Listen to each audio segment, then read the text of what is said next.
रथामध्ये प्रभू रामचंद्र लक्ष्मणजी सीतामैया बसलेत. संपूर्ण अयोध्या भगवान श्रीरामांच्या मागे मागे आलेली आहे.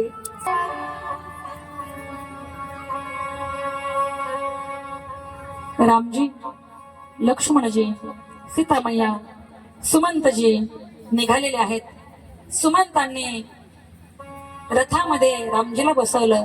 सीतामैया बसलेली आहे, लक्ष्मणजी बसलेले आहेत आणि रथ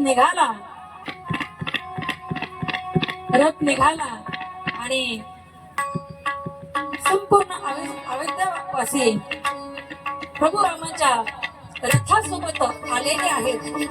आणि प्रभू श्रीरामांनी पहिला मुक्काम तमसा नदीच्या तीरावर केलेला आहे. रात्रीचं भोजन झालं, सर्वांनी विश्राम घेण्यासाठी झोपलेले आहेत. आणि पहाटे प्रभू श्रीरामांनी सांगितलं, हे सुमंतजी, आता काय करायचं म्हटले, आपल्याला पुढे निघायचंय आणि आपण जाणाऱ्या दिशेने जे रथाच्या चाकाचे ठसे उमटतील ते ठसे सुद्धा आपल्याला मोडत जायचंय. संपूर्ण अयोध्यावासियांना झोपेत टाकून प्रभू रामजी पहाटे निघालेले आहेत. सुमंतजीने रथ सजवला. रथामध्ये श्रीरामजी, लक्ष्मणजी, सीतामैया बसलेले आहेत. संपूर्ण अयोध्यावासी झोपेत आहेत आणि झोपेमध्ये टाकून निघून गेले. रथाच्या चाकाचे निशाण सुद्धा मिटवले सुमंतजीने. आणि मग सगळे अयोध्यावासी जागे झाले. विचार केला, अरे आपल्याला झोपेत टाकून आपला राम निघून गेलाय, आपला लक्ष्मण निघून गेलाय, आपली मैया निघून गेली. आता काय करायचं, कुणीकडे जावं, कसं जावं समजत नव्हतं. आणि त्यावेळी अयोध्येतील सर्व लोक परतीचा प्रवास करतात, अयोध्येला वापस येतात. सांगितलं जातं, पूज्यपाद गोसावी तुलसीदासजी वर्णन करतात, संपूर्ण अयोध्यामध्ये प्रभू रामचंद्र वापस येईपर्यंत कुणी अन्नाचा एक कणही घेतला नाही. संपूर्ण अयोध्येतील लोकांनी फलाहार करून 14 वर्ष राहिलेले आहेत. कुणी अन्नाचा कण त्या ठिकाणी खाल्लेला नाही. ऐका, सर्व अयोध्यावासी वापस आणि भगवान प्रभू रामचंद्र, लक्ष्मणजी, सीतामैया आता शृंगवेरपूरला पोहोचलेले आहेत. त्या ठिकाणी प्रभू रामचंद्राचा मित्र निषादराज भाऊ, ज्यांचं नाव आहे निषादराज, राहतात शृंगवेरपूरला. श्रीरामजी यांचं आगमन झालेलं आहे. आगमनाची वार्ता निषादराजाला कळल्यानंतर निषादराज पळत आले, स्वागत केलं, उंच आसन बसायला दिलं. बसलेले आहेत रामजी आणि त्या ठिकाणी सुंदर प्रकारची चर्चा झाली, विचारणा झाली, खुशाली विचारली. आणि शेवटी निषादराज म्हणू लागले, प्रभू तुम्ही आता इथेच राहा, कारण बोलण्यामध्ये समजलं 14 वर्ष वनवासात राहायचंय श्रीरामजींना. निषादराज म्हणू लागले, तुम्हाला फक्त म्हटले अयोध्येत राहायचं नाही ना, अयोध्येच्या बाहेर राहायचंय ना, ठीक आहे म्हटले, मग तुम्ही काय करा, शृंगवेरपूरला इथेच तुम्ही राहा. आणि निषादराज यांना कळालं वनवास रामजींचा 14 वर्ष वनवास आहे. त्यांनी सांगितलं, हे पाय म्हटले, तुम्ही अयोध्येच्या बाहेर आलेला आहात, तुम्ही काय करा म्हटले, आता मग इथंच राहा ना शृंगवेरपूरला. सांगितलं. रामजी सांगता, म्हटले मला फक्त अयोध्या सोडायची नाही, एवढंच नाही मागितलं माझ्या मातेनं, तर मुनीसारखा वेश करून उदासीन राहायचंय. कुठल्या नगरामध्ये थांबायचं नाही, कुठल्या गावामध्ये जायचं नाही, सगळ्यांशी जास्त बोलायचं नाही, काहीच नाही. कसं जायचंय, उदासीन राहायचंय. उदासीन कधी होतो माणूस, तो एकटाच असेल, तो आपल्या विचारात असतो. आणि विचारात एकदा गेला का मागचा पाष्ट काढून भूतकाळ आठवून तो जास्त उदास होत असतो. मग रामजींना पण आता आठवण काढायची मागची, अरे माझं कसं होतं, मी राजपुत्र आहे, मी राजा दशरथाचा पुत्र आहे, आज मला वनवास, असं त्याच्या डोक्यात येणारच ना. म्हणून माझ्या मातेनं काय मागितलंय, वनामध्ये फिरायचंय, नगरामध्ये राहायचं नाही आणि उदासीन राहायचंय. नुसतं उदासीन राहायचं नाही तर मुनींचा वेश करायचा आहे. लगेच तात्काळ लक्ष्मणाला सांगितलं रामजींनी की जा म्हटले त्या वडाच्या झाडाचं चीक घेऊन या. आणि चीक घेऊन आल्यानंतर लक्ष्मणजींनी आणि रामजींनी काय केलं, तो वडाचा चीक आपल्या हातावर असा पसरविला आणि सर्व जटा त्या वडाच्या चिकाने वरती बांधून टाकल्या. आता वडाचा चीक ज्यांना ज्यांना माहिती त्यांना माहिती कसा असतो, पाण्यासारखं नाही का, चिकट असतो, चिकट लवकर निघत नाही. आणि त्या जटा बनवायच्या, तो पेहराव करायचा आहे मुनीसारखा, म्हणून वडाचा चिक मागवला आणि तो डोक्यावर त्या जटा बांधल्या, मुचुडा बांधला वरती. आणि रात्री प्रभू श्रीरामजी झोपल्यानंतर निषादराज जवळ बसले, बाजूला बसलेले आहेत आणि विचार करतायत.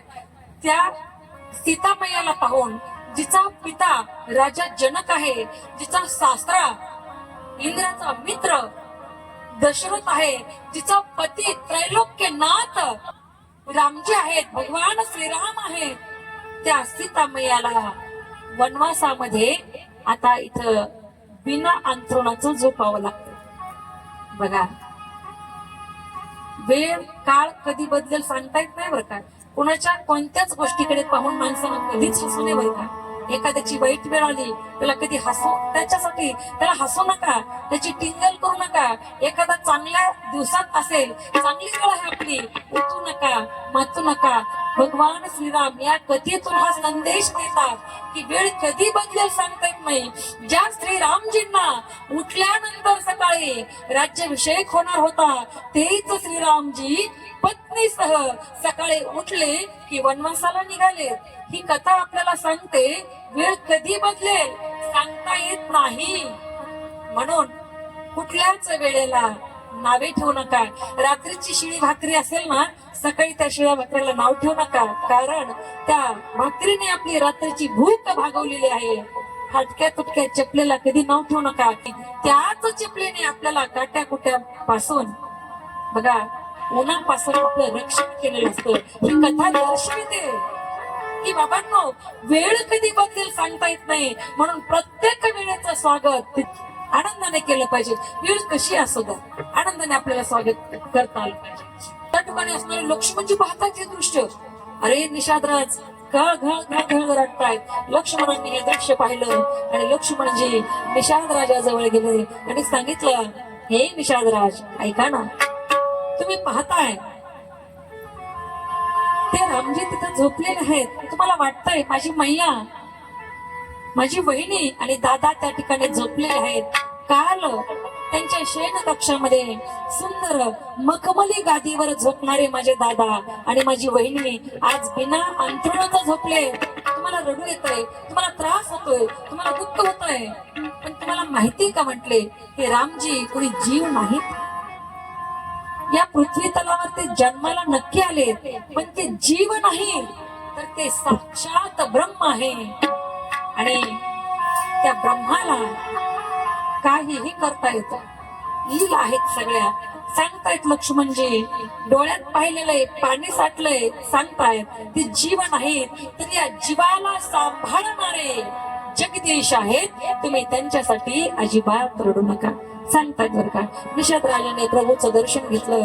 श्रीरामाचे गुण गाता गाता सकाळ झाली आणि सांगितलं जातं, पूज्यपाद गोस्वामी तुलसीदासजी म्हणतात, ज्यावेळी लक्ष्मणजी त्या निषादराजाला हे वर्णन सांगत होते, त्याच वेळी बाजूला उभं राहून एक नावाडी ही सगळी घटना ऐकत होता बरं का. एक नावाडी, केवट नाव त्याचं, तो ऐकत होता आणि सगळा प्रताप सांगितला. भगवंतांनी आतापर्यंत काय काय केलं लक्ष्मणाने सांगितलं, सगळ्या गोष्टी सांगितल्या. त्यामध्ये ही पण गोष्ट सांगितली की गौतम ऋषींच्या आश्रमामध्ये त्यांची पत्नी अहिल्या शिळा होऊन पडलेली होती ना, त्या शिळेचं भगवंताच्या पादस्पर्शाने त्याची पुन्हा अहिल्यामध्ये रूपांतरित झालं. सगळ्या गोष्टी हा केवट ऐकत होता आणि केवटाने ऐकलं. प्रभू श्रीरामांना, लक्ष्मणजीला, सीतामैयाला त्या ठिकाणी दंडवत घातला आणि निघून गेला.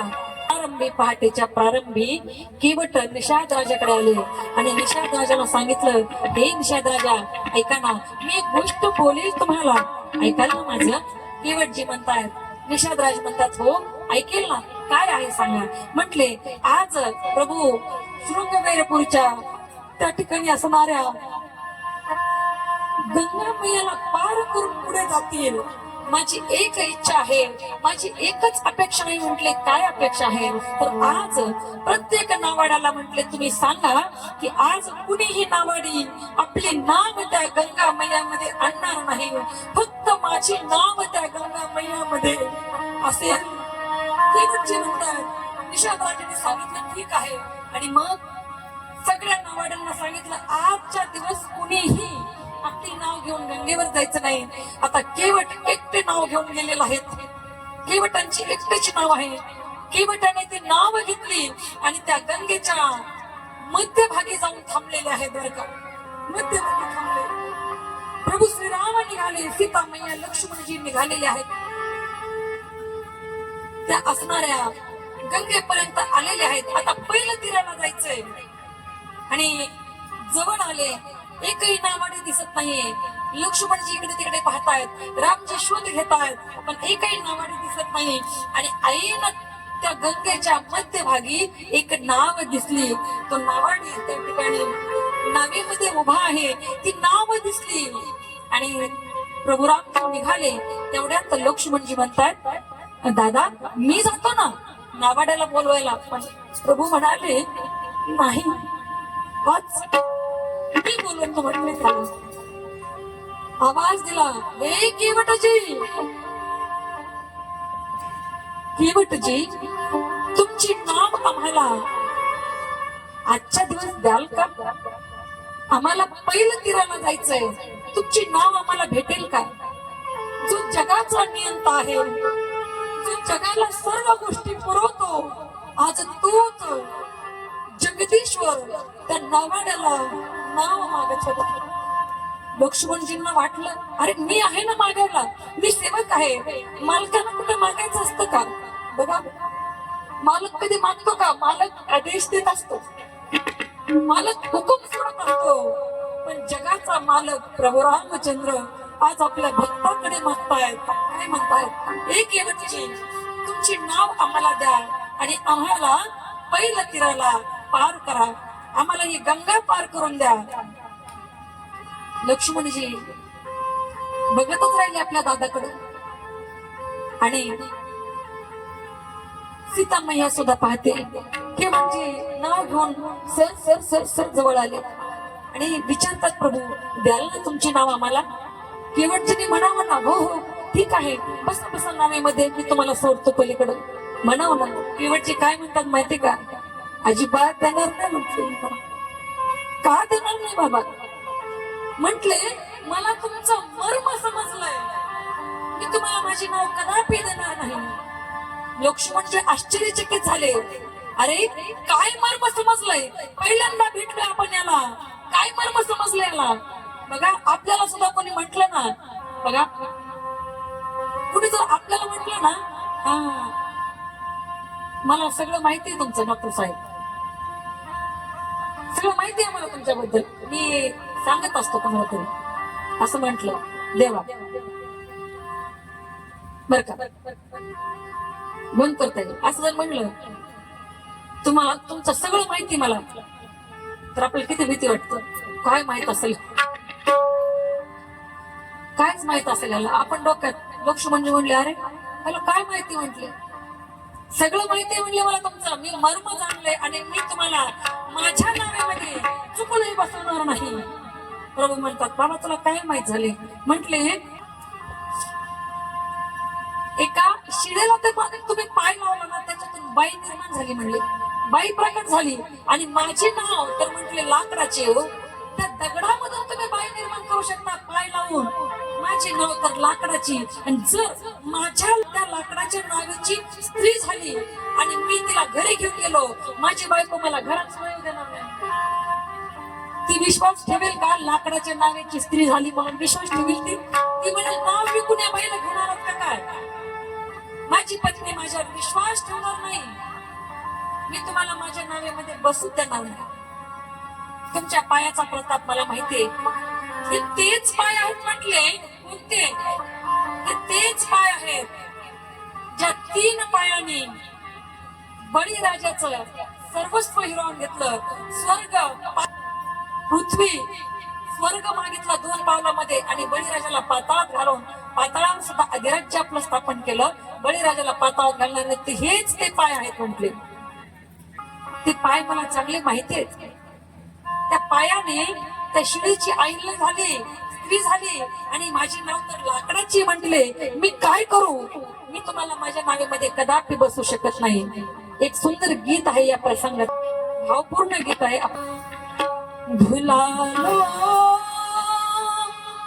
पावरा घोजो, भुलालो पावरा घोजो, अगर जो पार जाना है, अगर जो पार जाना है, जो पार जाना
तुम्हारे चरणों की धूली सुना है जादू करती है, जो छू जाए अगर पत्थर तो सुंदर नारी करती है।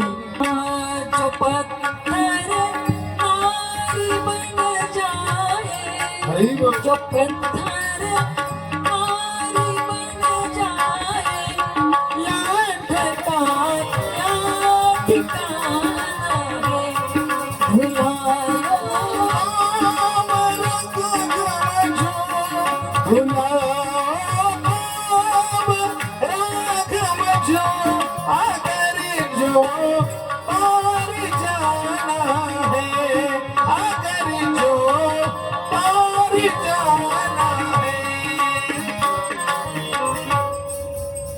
ते म्हणतात हमारी नाव ही परिवार का अंतिम सहारा है, बिना इसके तो राघव जी कहाँ मेरा गुजारा है। ये नैया जिंदगी मेरी, ये नैया जिंदगी मेरे, मेरा नाम कोई ठिकाना है, पार करते हो सब जग को, पार करते हो सब जग को, नाव का तो बहाना है, धुलो पावरा घोजो, धुलालो पावरा घोजो। पाय धुवून तुम्हाला माझ्या नौकेमध्ये बसवणार, पाय धुतल्याशिवाय मी बसू देणार नाही। किती भाग्य असेल त्या केवटाचं ऐकणार। प्रभू श्रीराम सुद्धा म्हणतात ठीक आहे केवटा, जा आणि पूर्ण परिवारासहित तू पाद प्रक्षालन करू शकतोस। गेला पळत पळत घरी केवट, काय बघता माझ्याकडं? पत्नीला सांगितलं अगं ओरड म्हटले आपल्या जीवनामध्ये अशी पर्वणी पुन्हा येईल की नाही येईल माहित नाही ग, उठ पटकन पत्नी काम करत होती, पत्नीला उठवलं, लेकरं बाळा घेतले, काही बगलात मारले, काही हाताला धरलं, पळत पळत पळत पळत केवटजी आले. केवटच्या घरात पात्र नव्हतं. ऐका ना, केवटजीच्या घरात पात्र नव्हतं, पण केवटजीकडं पात्रता होती. म्हणून प्रभू श्रीरामाचे पाय केवटजींना धुता आले, म्हणून श्रीरामाचे पाय केवटजींनी धुतले आहेत. सर्व परिवार घेऊन आलेले आहेत. पात्र नव्हतं, पण त्यांनी काय आणलं माहिती का? प्रभूच्या पात्र झायला काटवट आणली. काटवट माहिती आपल्याला? काटवट पुढे पुढे चित्रात दाखवावं लागेल लेकरांना. चित्रात दाखवावं लागेल. याला काटवट असं म्हणतात. जात. आता लेकरांना जर जात म्हणलं का ती म्हणतं कुठं जातो? काटवट घेऊन आले. कोण? बोला ना. केवटजी काटवट घेऊन आले आणि प्रभू श्रीरामाचे पाय काटवटीमध्ये धुतले. काटवटच का आणली याचं सुद्धा कारण आहे बरं का. काटवटच का आणली? कारण काटवटीमध्ये दररोज स्वयंपाक केला जातो आणि काटवटीमध्ये दररोजच्या दररोज स्वयंपाक करत असताना स्वयंपाकाला वापरलेलं पाणी काही ना काही प्रमाणात काटवटीमध्ये मुरतं. आणि केवटजींनी लक्षात आणलं की काटवटीमध्ये पाणी मुरेल आणि त्याच काटवटीमध्ये आपण दररोज स्वयंपाक करतो आणि केलेला स्वयंपाक असणारा तो आपला प्रसाद बनेल, म्हणून काटवट आणली. आणि केवटजींनी प्रथा सुरू केली बरं काही पाय धुवून पाणी प्यायची. केवटजींच्या अगोदर नव्हतं हे. बघा, केवटजी पहिले आहेत की पाद प्रक्षालन करायचं. केवटजी या रीतीचे जनक आहेत बरं का. की पात्रामध्ये पाय धुवायला त्यांनी सुरुवात केली भक्तांनी, मग तिथून पुढे ही पद्धत वापरलेली आहे. खऱ्या अर्थानं केवटजी अतिशय धन्य आहेत. केवटजींनी फक्त स्वतःच पाय धुतले नाहीत, आपल्या पत्नीला धुवायला सांगितले, आपल्या लेकरांना धुवायला सांगितले आणि आपला पत्नीचा लेकरांचाच उद्धार केला नाही तर आपल्या पितरांचा सुद्धा उद्धार केला. वरती स्वर्गातून केवटजींच्या पितरांनी पुष्पवृष्टी केली केवटजीवर आणि सांगितलं, धन्यवाद आहेत केवटा तुझे की आम्हाला सद्गती प्राप्त झालेलीच होती, पण ती सद्गती अगदी त्याच गतीमध्ये ठेवलेली आहेस. आता आम्हाला काहीही टेन्शन राहिलं नाही. म्हणतात ना, जवळ पुण्याची पाऊटी सरे मग येऊ लागती माघारे. मृत्यू लोका. प्रभू रामचंद्र भगवान की जय. केवटजीने प्रभूचे पाय धुतले, परिवाराने प्रभूचे पाय धुतले आणि केवटजी सोबत केवटजींचे पितर सुद्धा अतिशय प्रसन्न झाले. केवटाने मग मोठ्या आनंदाने श्रीराम लक्ष्मण आणि सीतामय्या निषाद राजाला गंगा पार करण्यासाठी त्या नौकेमध्ये बसवलं आणि नौका आता चाललेली आहे. मी आज सर्वात सौभाग्यवान माणूस आहे, भाग्यवान माणूस आहे. म्हटले का? म्हटले मी आज जे पाहिलंय ना ते कुणीच पाहिलेलं नाही. म्हटले काय पाहिलेस तू? म्हटले जगाची माता पिता माझ्या आज नौकेमध्ये बसलेले ते कोणी पाहिलं नाही, ते मी पाहिलंय. आणि भगवान श्रीराम हसू लागले. ते असतात भगवान श्रीराम कधी जोरात हसले नाहीत. मालिका वगैरे पाहावर का. आता ते जोरात हसण्याचं काम कसं असतं? जोरात हसतात ते आपण कीर्तनकारांचे वाक्य ऐकत असतो. जे जोरात हसतात ते मोकळ्या मनाचे असतात बरं का. आणि जे गालातल्या गालात हसतात ते आतल्या गाठीचे असतात. बरेचदा हे वाक्य म्हणजे म्हटलं जातं, पण मला असं वाटतं स्मित हास्य केल्यानं माणूस जास्त सुंदर दिसतो बरं का. स्मित गोड हास्य केल्यानं. आणि जोर जोरात कोण हसतात माहिती का? म्हणजे मला त्यांना विरोधच करायचा आहे, याच्यासाठी मी बोलत नाही. जोरात कोण हसतो? जोरात कोण कोण हसतं सांगतात तुम्हाला बरं का. कंस असतो. कसा असतो? हा हा हा हा हा. राक्षस असतात. हा हा हा हा. अफजल खान असला.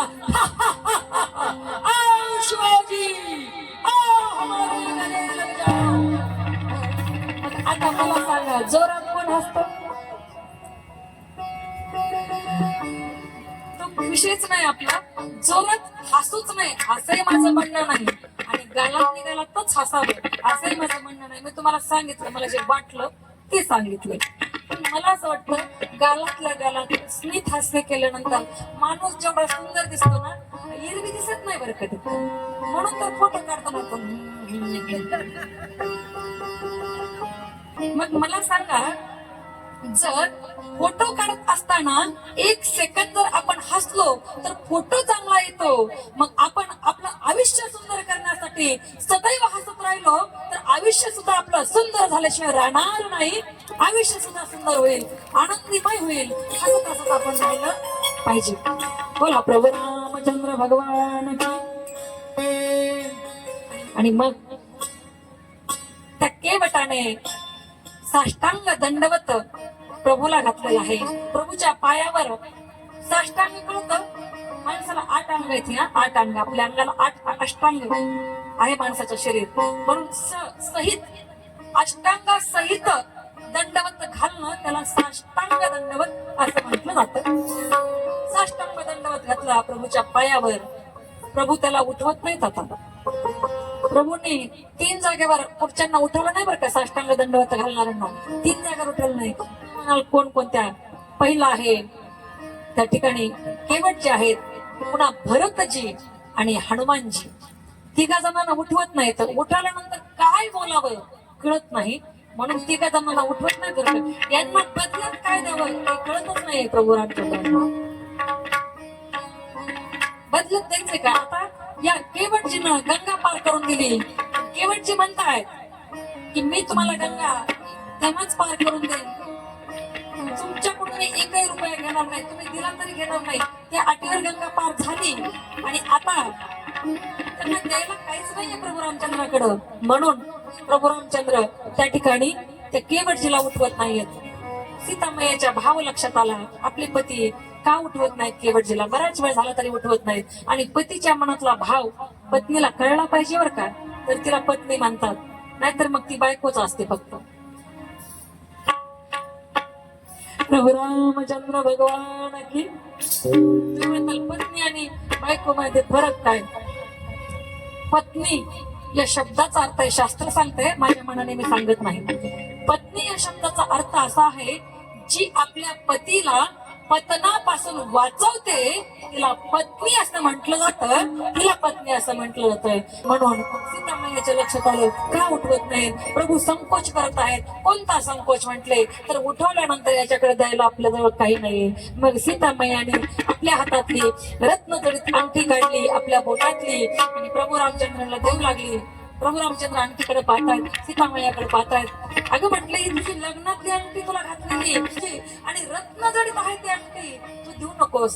सीतामय्याचं उत्तर आहे का? एवढं उत्तराच्या कथेतून घरी घेऊन जा. सीतामय्या म्हटली या बोटात ज्या दिवशी अंगठी घातली म्हटली, त्या दिवशी ही अंगठी मी माझ्या हातात घातली ना, त्या दिवसापासून मी सुद्धा माझी नाही आणि माझा हात सुद्धा माझा नाही, माझं बोटही माझं नाही आणि या बोटात घातलेली अंगठी सुद्धा माझी नाही. ज्या दिवशी माझा हात माझ्या पित्याने तुमच्या हातात दिला, त्या दिवसापासून बोटातली अंगठी सुद्धा म्हटले प्रभू तुमचीच आहे, म्हणून ही अंगठी तुम्हाला देते. अंगठी जरी सीतामय्यानं प्रभू रामचंद्राला केवटजींना देण्यासाठी दिली, तरी सुद्धा केवटजीनं ती अंगठी घेतली नाही. प्रभू मी काहीच घेणार नाही, आणि जर तुम्हाला द्यायचंच असेल ना म्हटले तर वापस येताना काहीतरी द्या म्हटले, मी तेव्हा घेईन. बायकोने लगेच चिमटा काढला नवऱ्याला. केवटजीच्या पत्नीने चिमटा घेतला. काही कळतं का नाही म्हटले तुम्हाला?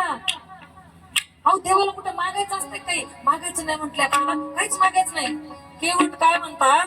अगं वेडीस का म्हटले, वेडीस का? मी मागणार आहे का? मी मागणार नाही. अगं त्या निमित्तानं पुन्हा एकदा भगवंताचं दर्शन आपल्याला होईल म्हणून मी सांगितलंय. जाताना भगवान परमात्मा काहीतरी देऊन जातील ना, द्यायचंय म्हणून येतील ना आपल्याकडं, म्हणून पुन्हा एकदा त्यांचं आपल्याला दर्शन होईल म्हणून मी सांगतोय येताना द्या. ऐका ना. आणि भगवंतानं भक्तीचं वरदान त्या केवटजींना दिलं. ऐका ना, ज्यावेळी आपण परमार्थामध्ये देवाला काहीच मागत नाहीत ना, देव देतो. हो, मागायची गरज नाही. त्याला माहिती आहे आपल्याला काय लागतंय, आपल्याला काय पाहिजे हे त्याला सगळं माहितीये. आणि भगवान तेच आपल्याला देतो की जे आपल्या गरजेचं आहे आणि आपल्या कामाला येतं. आपण म्हणतो बरेचदा एवढं हे मागतोय मी देवाला, ते मागतोय. देव माझी कधीच काही मागणी पूर्ण करत नाही. देव मी न मागणाऱ्या गोष्टी मला देत राहतो, तुम्ही मागितलेलं मला देत नाही.